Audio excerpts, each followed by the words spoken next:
لله رب العالمين والعاقبة للمتقين والصلاة والسلام على سيد المرسلين وعلى آله وصحبه أجمعين إن الله وملائكته يصلون على النبي يا أيها الذين آمنوا صلوا عليه وسلموا تسليما اللهم صل وسلم وبارك على سيدنا محمد وآله دائما أبدا صلاة وسلاما عليك يا رسول الله صلى الله تعالى عليه وسلم بسم الله الرحمن الرحيم قد نرى تقلب وجهك في السماء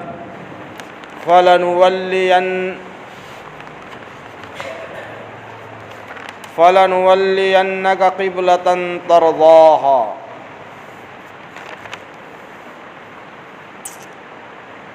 ہم دیکھ رہے ہیں بار بار تمہارا آسمان کی طرف منہ کرنا، تو ضرور ہم تمہیں پھیر دیں گے اس قبلے کی طرف جس میں تمہاری خوشی ہے۔ ابھی فول وجہک شطر المسجد الحرام، ابھی اپنا منہ پھیر دو مسجد حرام کی طرف۔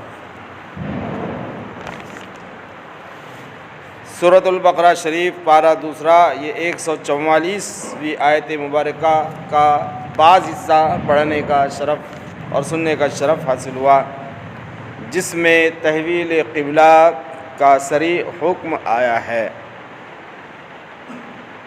تبدیلی قبلہ، بیت المقدس کی طرف سے خانہ کعبہ کی طرف رخ کرنا۔ اللہ کے رسول صلی اللہ تعالیٰ علیہ وسلم کی یہ چاہت رہی کہ اب خانہ کعبہ کو ہمارا قبلہ بنا دیا جائے، کیونکہ اہل عرب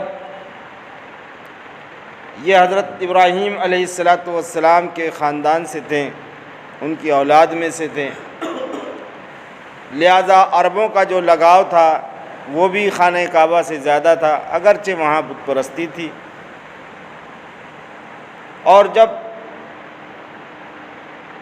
تحویل قبلہ کا حکم ہوا تب بھی خانہ کعبہ میں بت پرستی ہو رہی تھی۔ یہ تو فتح مکہ کے بعد بت ہٹائے گئے وہاں سے۔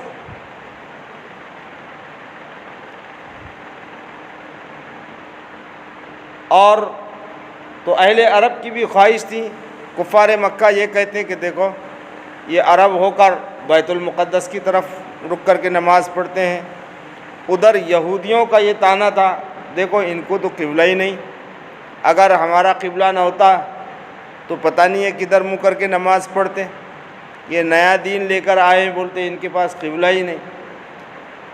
پھر بعض یہ بھی بات کرتے ابھی تو انہوں نے ہمارے قبلے کی طرف منہ کیا ہے، دیکھو ابھی پوری طرح یہ یہودی بن جائیں گے۔ طرح طرح کی باتیں تھیں۔ حضور پاک صلی اللہ علیہ وسلم کو یہ باتیں شاق گزرتی دل پر۔ آپ صلی اللہ علیہ وسلم کی دلی خواہش اور تمنا تھی کہ خانہ کعبہ کو قبلہ بنا دیا جائے، جس کا تذکرہ اوپر ہوا۔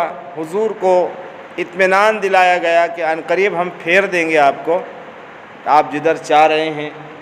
پھر اس پھیرنے کے بعد جوہلا جو کہیں گے، جوہلا کے اعتراض کا جواب بھی حضور پاک صلی اللہ علیہ وسلم کو بتا دیا گیا۔ اب وہ خاص آیت کریمہ ہے جس میں تبدیلی قبلہ کا حکم ہے۔ حضور پاک صلی اللہ تعالیٰ علیہ وسلم کی وہ پیاری ادا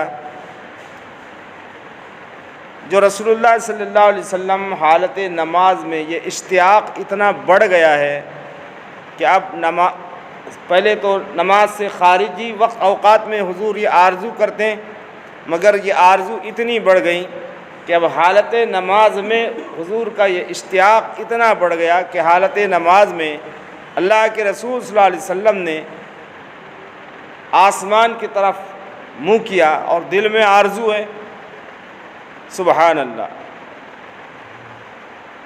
اللہ تعالیٰ کو آرزو کے ساتھ آسمان کی طرف منہ کرنا اتنا پسند آیا، فرمایا قد نرى تقلب وجهك فی السماء، تحقیق کہ ہم دیکھ رہے ہیں اے محبوب تمہارا آسمان کی طرف چہرہ اٹھا کر دیکھنا۔ سبحان اللہ، حضور کا دیکھنا اور حضور کی وہ ادا قیامت تک اللہ تعالیٰ نے قرآن عظیم میں اس کو جگہ عطا فرما دی، بیان کر دیا کہ تحویل قبلہ کی اصل کیا ہے۔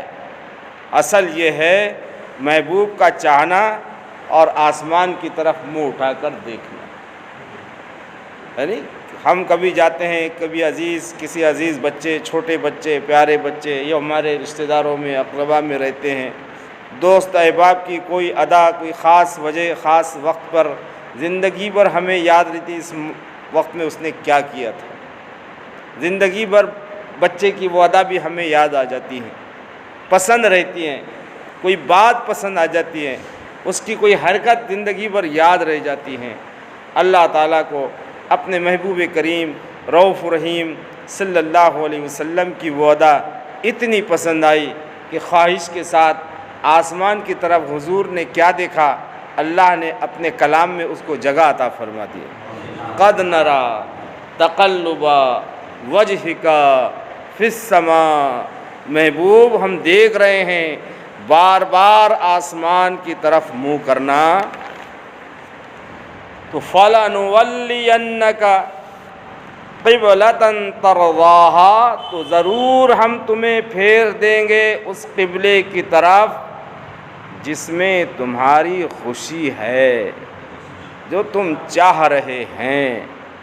یہاں سے اللہ نے حضور کی خوشی کے لیے، حضور کی رضا کے لیے قبلے کو تبدیل فرما دیا۔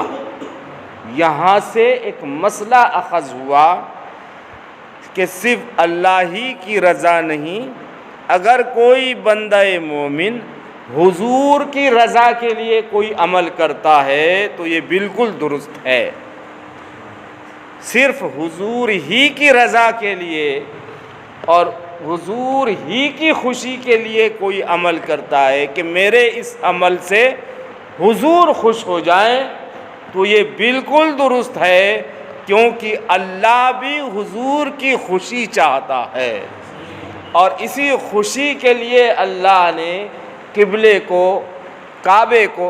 کو تبدیل فرما دیا ہے۔ بعض لوگ اپنے اعمال کی نیت میں یہ کہتے ہیں کہ اگر کوئی یہ نیت کرے کہ اللہ اور اس کا رسول راضی ہو تو یہ شرک ہے، نعوذ باللہ، ہے نا، یہ شرک ہے کہ اللہ کے ساتھ حضور کو راضی کرنے کی نیت کرنا، یہ شرک ہے۔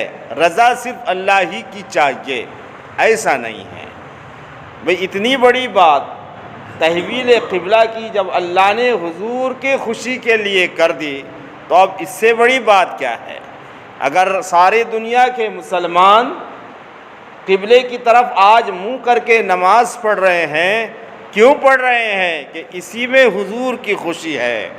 تم اس بات کو مانو یا نہ مانو، اس بات کا اقرار کرو یا نہ کرو، لیکن حق تو یہ ہے کہ تمہارا قبلے کی طرف منہ کرنا یہ حضور کو خوش کرنے والی بات ہے۔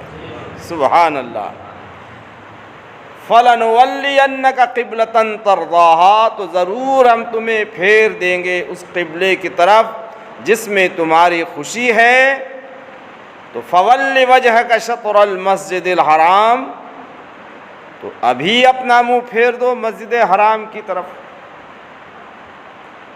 اور یہ عین حالت نماز میں، کوئی حکم اس طرح حالت نماز میں نہیں آیا، لیکن حالت نماز میں عین قبلے کی سمت بدل دینا، زکوٰۃ کا حکم بھی حالت نماز میں نہیں آیا، حج کا حکم بھی حالت نماز میں نہیں آیا، اور کسی بات کا حکم حالت نماز میں نہیں آیا، لیکن نماز میں قبلہ بدل دیا جائے، اور وہ بھی کیسے؟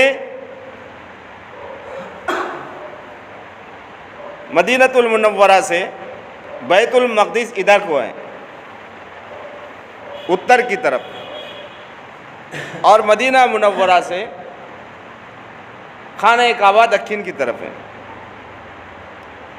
آپ مسجد ذوالقبلتین میں نماز ادا فرما رہے تھے، جس کا پرانا نام مسجد سلمہ ہے. ظہر کی نماز تھی. 2 رکعت نماز حضور پاک صلی اللہ علیہ وسلم ادا کر چکے. اور اب یہ حکم آ گیا فول وجہ کا شطر المسجد الحرام، ابھی مسجد حرام کی طرف اپنا رخ پھیر دیں. اب بتائیے ادھر منہ کر کے نماز پڑھ رہے تھے، حضور کے پیچھے صحابہ، تو سچویشن کیا ہوگی؟ کیا ہوگی سچویشن؟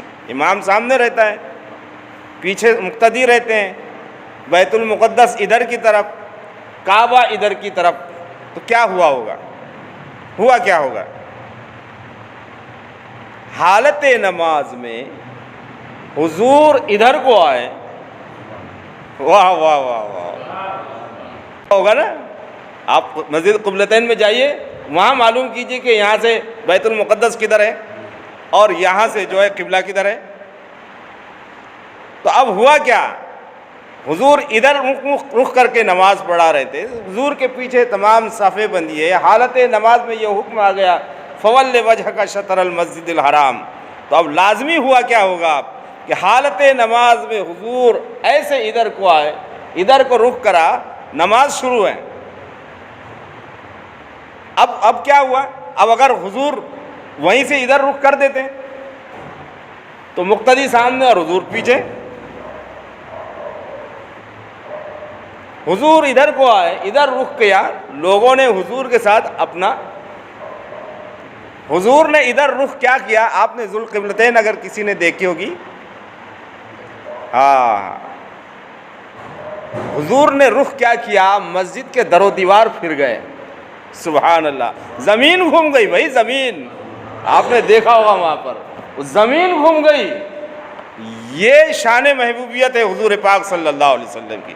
وہاں 2 محراب ہیں، جہاں پہلے نماز حضور پڑھ رہے تھے وہ بھی محراب ہیں، اور جہاں حضور نے بعد میں 2 رکعت نماز پڑھی وہ بھی محراب ہے، جہاں آج تک نماز ہوتی ہے. سبحان اللہ.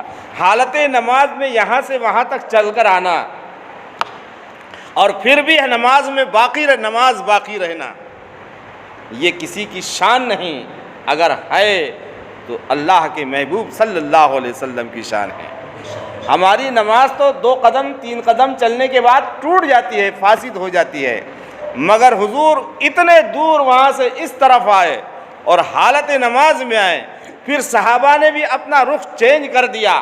نماز میں اتنی دور تک چلنا اگر کسی کے لیے درست ہے تو وہ حضور پاک صلی اللہ علیہ وسلم کے لیے درست ہے. سبحان اللہ، سبحان اللہ. یہاں پر یہ سمجھ لیں کہ قبلہ ہے کیا چیز؟ کیا چیز ہے قبلہ؟ قبلہ جو ہے وہ جو دیوار بنی ہے پتھروں کی، اس کا نام، اس عمارت کا نام قبلہ نہیں ہے، اس ڈھانچے کا نام قبلہ نہیں ہے. آریوں نے اعتراض کیا یہاں پر کہ ہم ایک پتھر کی طرف منہ کر کے نماز پڑھتے ہیں تو ہم مشرک ہیں، تم سینکڑوں پتھروں سے بنی ہوئی اس دیوار کے سامنے رک کر کے نماز سر جھکاتے ہو، تم مشرک نہیں ہو. ہم پتھر کے آگے سر جھکاتے ہیں تو ہم مشرک ہیں، اور تم اتنے پتھروں کی دیوار کے آگے سر جھکاتے تم مشرک نہیں ہیں. اس کا جواب یہ ہے کہ مشرک جب ایک پتھر کے آگے سجدہ کریں یا کنکر کے آگے سجدہ کریں، اس کا سجدہ اس کنکر اور پتھر اور پیڑ کے لیے ہی ہوتا ہے، اور مسلمان کا سجدہ خانہ کعبہ کے لیے نہیں ہوتا. مسلمان کا سجدہ اللہ کے لیے ہوتا ہے، اور رخ صرف کعبۃ اللہ کی طرف رہتا ہے. اور سجدہ اس کا اگر کوئی یہ نیت کرے کہ میرا یہ سجدہ خانہ کعبہ کے لیے ہے تو یقیناً وہ مشرک ہے، یقیناً وہ مشرک ہے. مسلمان کا کوئی سجدہ خانہ کعبہ کے لیے نہیں ہوتا، اس کا سجدہ صرف اللہ کے لیے ہوتا ہے. اب اگر کوئی وہ پتھروں کی عمارت وہاں سے ہٹا کر دوسری جگہ لے جا کر رکھ دیں، وہی پتھر یمن لے کر جائیں، شام لے کر جائیں، مصر لے کر جائیں، یا کم سے کم مدینہ میں لے کر بنا دیں، تو کیا مسلمان ادھر رک کر کے نماز پڑھیں گے؟ نہ، ہمیں ان پتھروں سے کوئی لینا دینا نہیں ہے. اصل قبلہ وہ پتھر یا عمارت نہیں ہے، اصل جو قبلہ ہے وہ جو جگہ زمین کا وہ جو حصہ ہے وہ تحت الثری سے لے کر اوج ثریا تک، وہ جو فضا ہے زمین کے نیچے سے لے کر آسمانوں تک، وہ پوری کی پوری وہ ہے قبلہ، وہ قبلہ ہے۔ اگر کوئی 5000 10,000 فٹ نیچے تہ خانے میں نماز پڑھ رہا ہے تو اب کیا کرے گا؟ قبلہ تو زمین کے اوپر ہے، وہ کدھر رخ کرے گا؟ یا کوئی خانہ کعبہ کے ارد گرد بہت بڑی بڑی 2500 منزلیں عمارت بنی ہے، وہاں نماز پڑھ رہا ہے تو وہ کیا کرے گا؟ وہاں تو قبلہ نیچے ہے، عمارت اوپر ہے، تہ خانے میں یہ نیچے ہے، قبلہ اوپر ہے، تو اب کیا کرے گا؟ رخ ادھر ہی کو کرے گا، کیونکہ قبلہ جو نام ہے وہ اس ڈھانچے اور عمارت کا نہیں ہے، بلکہ قبلہ جو نام ہے زمین کے اس حصے کا ہے اور فضا کے اس حصے کا ہے جو تحت الثری سے لے کر آسمانوں تک پھیلی ہوئی ہے۔ اس طرف چاہے زمین میں اب نماز پڑھیں یا کسی پہاڑ پر پڑھیں یا 50 منزلہ عمارت پر پڑھیں، ہمارا قبلہ خانہ کعبہ کی وہی فضا ہوگی جو اس کے جڑوں سے لے کر آسمانوں تک اللہ تبارک و تعالیٰ نے پیدا فرمائی۔ یہ قبلے کی حقیقت ہے، ورنہ وہ عمارت وہ ہمارے لیے چونکہ وہ معظم جگہ پر رکھے ہوئے ہیں، معظم جگہ پر رکھی ہوئی ہیں، اس لیے وہ پتھر بھی ہمارے لیے متبرک ہیں اور برکت والے ہیں۔ جس طرح کہ کوئی کپڑے کا کوئی حصہ اس قرآن کا جزدان بن جائے تو وہ حصہ ہمارے لیے متبرک بن جاتا ہے، ایسے ہی وہ پتھر ہمارے لیے متبرک اس لیے ہیں کہ وہ مقدس جگہ پر رکھے ہوئے ہیں۔ وہ یہ قبلے کی حقیقت ہیں۔ انشاءاللہ اس کے آگے کا بیان کل کیا جائے گا۔ اللہ رب العزت ہم سب پر خیر فرمائے۔ اللہم ربنا تقبل منا انک انت السمیع العلیم ربنا وتب علینا انک انت التواب الرحیم اللہم انک عفو تحب العفو فاعف عنا یا رب العالمین۔ ان اللہ ملائکتہ یصلون علی النبی یا ایہا الذین آمنوا صلوا علیہ وسلموا تسلیما۔ اللہم صلی وسلم وبارک علی سیدنا محمد وعلی دائما ابدا۔ سبحان ربک رب العزت عما یصفون وسلام علی المرسلین والحمد للہ رب العالمین بحق الآیہ۔